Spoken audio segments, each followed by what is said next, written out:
တွေကအလုံးစုံပြည့်စည်နေတာမျိုးလည်းမဟုတ် Few moments later တရားမျှတပြီးလွတ်လပ်တဲ့ဒီမိုကရေစီစနစ်ကိုပြန်ပြီးတော့လိုချင်လို့ဖြစ်ပါတယ်ခင်ဗျာဟာဒီခန်းကိုဖျ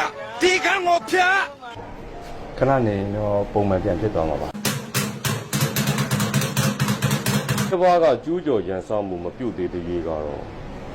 နိုင်ငံရေးကိုနိုင်ငံရေးအမြင်နဲ့ပဲရှင်းနေတယ်လို့ကျွန်တော်ထင်တယ် တိုင်းပြည်ရဲ့ရွေးတစ်ခုကိုတွားနေတာတော့အမှန်ပဲဗျာ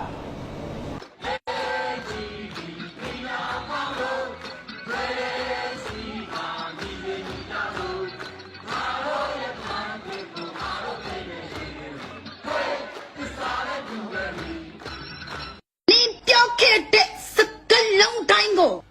你表开的是个龙蛋，是个龙蛋，是个蛋是个蛋个，大文有目，大文看目，别呢。 ဘာဖြစ်ဖြစ်အပြစ်ကြီးပြောနေတော့လား ပျက်စီးအောင်မလုပ်ချင်လို့လေကျွန်တော်တို့အခုရွေးကောက်ပွဲလမ်းစဉ်ကိုရွေးထားတာ ဒီရွေးကောက်ပွဲကအတူရအောင် တကယ်အမှန်မရှက်ပါဘူး ဒီလိုကားမျိုးများတိုင်းတစ်ပါးသားများကြည့်ပြီးလို့ရှိရင်တို့ဗမာပြည်မှာတထောင်သားတွေရှိနေပါလားလို့သူတို့ထင်သွားမှာပေါ့ဟင် ဒီတော့ပေါ့ဝင်အောင်ရပါမယ် အားရပါမယ် ရေပေါ်စီတွေ